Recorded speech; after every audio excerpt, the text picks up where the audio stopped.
Bonjour, nous sommes maintenant au chapitre 7 du livre de l'Exode et ça va commencer à bouger, mais juste avant, on retrouve un verset très intéressant, juste avant le chapitre 6, verset 28.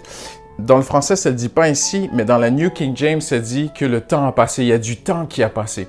Et parfois, quand on lit l'Exode rapidement, il y a des petites choses qui peuvent nous échapper, mais la parole de Dieu est inspirée et chaque verset, chaque phrase est très, très précieuse. Et le Seigneur a voulu que nous sachions que du temps a passé entre l'appel de Dieu sur Moïse au buisson ardent, Aaron qui est venu rejoindre Moïse, Moïse et Aaron qui sont repartis, qui ont marché un bon bout de chemin à travers le désert, qui sont arrivés, qui ont été parlés aux anciens d'Israël. Les anciens se sont prosternés et ils ont dit « Merci, Dieu nous a visités ». Ils ont été voir Pharaon. Pharaon augmente la charge de travail sur les Israélites. Les Hébreux sont découragés. Ils n'entendent plus le message de Moïse. Moïse, la Bible dit, Moïse retourna vers le Seigneur. Et on arrive maintenant au chapitre 7 et le Seigneur Dieu veut que nous sachions que du temps a passé. Pourquoi? Parce que parfois, entre le moment où Dieu parle à votre cœur, qu'il vous fait une promesse, et on sait que Dieu parle par sa parole. Dieu parle tantôt d'une façon, tantôt d'une autre, et Dieu peut nous parler de toutes sortes de façons, mais il n'y a rien comme la parole de Dieu. Il n'y a rien comme un moment où le Saint-Esprit vivifie la parole, et qu'il parle à votre cœur, qu'il rassure votre cœur, qu'il vous fait une promesse, qu'il vous dit « je vais agir ». Parfois, Dieu n'explique pas tout. Parfois, Dieu ne nous dit pas comment il va agir, mais il nous dit qu'il va agir entre le moment où il vous a parlé. Et vous savez que c'est sa voix que vous avez entendue parce que Jésus a dit « Mes brebis connaissent ma voix ». Alors, si vous êtes un enfant de Dieu, vous connaissez la voix de Dieu. Voyez-vous, la nouvelle naissance débute par la voix de Dieu. La conviction, même avant d'être chrétien, on entend la voix de Dieu. Parce qu'on ne vient pas à Dieu simplement parce qu'un pasteur a parlé de Dieu, ça nous a touchés. Il y a quelque chose de beaucoup plus surnaturel. Le Saint-Esprit a parlé à votre cœur, il vous a interpellé, il vous a convaincu sur certaines choses dans votre vie, vous avez reconnu que vous aviez besoin de Dieu et vous êtes venu à Dieu, vous lui avez ouvert votre vie, il est venu vivre en vous, le Saint-Esprit est entré en vous. Tout ce process, eh bien, ça se fait par la voix de Dieu. Donc, si vous êtes un enfant de Dieu, vous connaissez la voix de Dieu. Maintenant, je reconnais que c'est pas toujours facile dans notre quotidien, dans nos besoins, d'entendre Dieu nous diriger, d'être vraiment certain que Dieu nous dirige. J'ai fait une série il y a quelque temps à l'église sur Je te montrerai la voie que vous pourrez retrouver sur notre chaîne YouTube à l'église Paramétropole, où on essaie vraiment de regarder dans la parole de Dieu des pensées vraiment qui sont guides et qui sont de bons points de repère pour nous aider à entendre la voix de Dieu. Mais globalement, j'aimerais prendre pour acquis aujourd'hui que Dieu vous a parlé et vous savez que Dieu vous a parlé. Maintenant, il faut parfois accepter. Parfois, Dieu parle, il agit directement. Parfois, Dieu parle, il a déjà agi. Mais parfois, Dieu parle et le temps passe et rien n'arrive. Et c'est très, très, très beau parce que ça dit dans la New King James « And it came to pass ». Et les choses ont passé, le temps a passé. Et la pensée ici dans l'hébreu, c'est vraiment, il y a du temps qui s'est écoulé entre la promesse de Dieu et le début de l'action de Dieu. Et en tant que chrétien, je pense que le Seigneur parfois va tester notre foi, notre confiance en lui. Il y a des temps d'attente.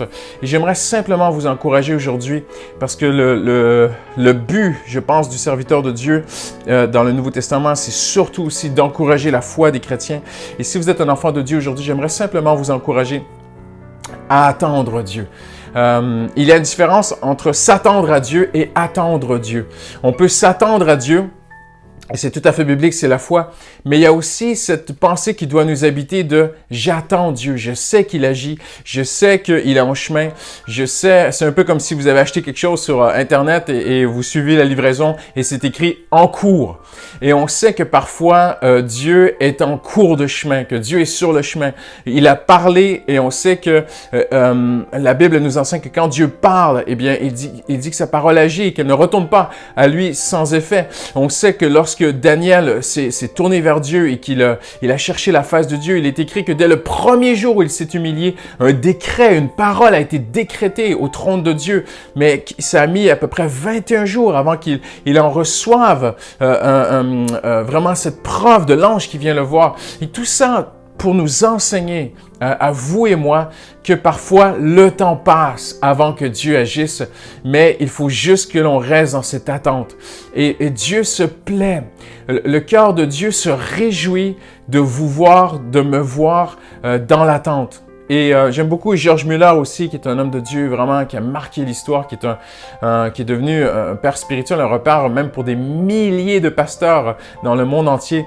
Et son meilleur ami disait que les gens ont appris à travers George Muller l'attente douce et calme de Dieu.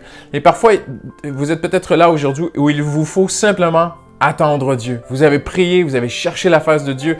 Dieu vous a répondu et vous a dit oui, oui, je vais le faire, oui, je vais agir. Maintenant, de rester dans cette douce attente, dans cette adoration, dans cette action de grâce, de dire Seigneur, tu m'as parlé, merci Seigneur.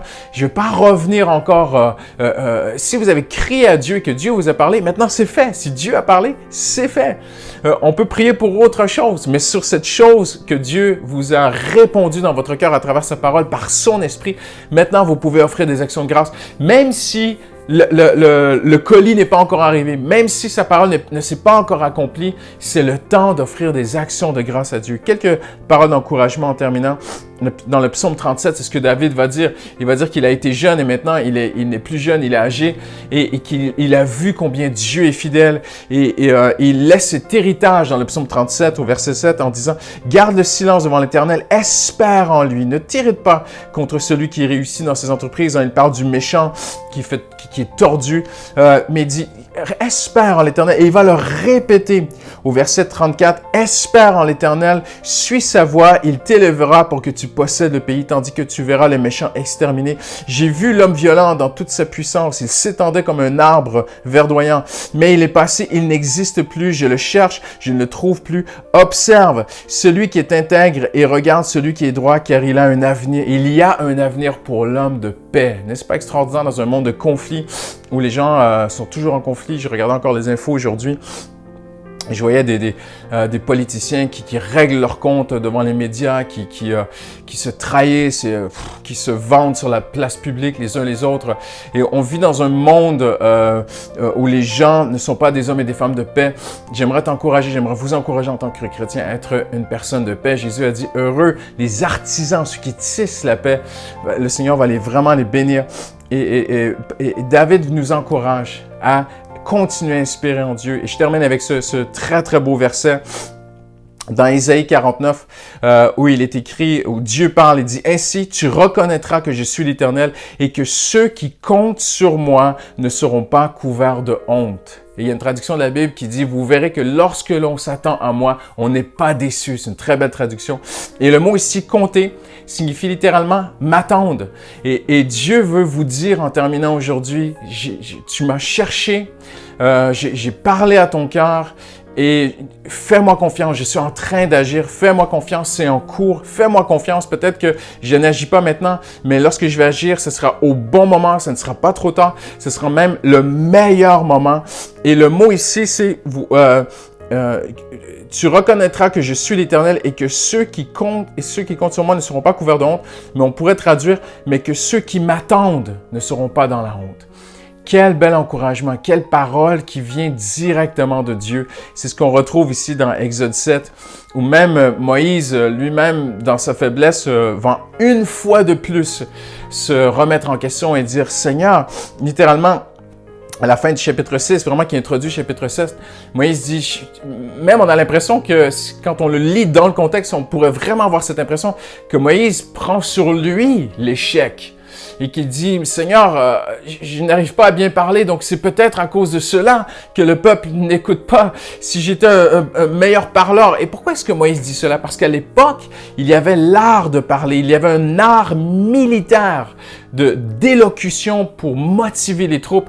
Et on sait par les historiens que Moïse a forcément été un homme qui a touché à cet aspect militaire. Et il a perdu toute cette éloquence, cette belle élocution militaire pour motiver les troupes au combat. Et peut-être que Moïse dit, je n'arrive plus à motiver les gens. tu n'y arrives plus de façon humaine, mais tu vas y arriver de façon surnaturelle avec Dieu.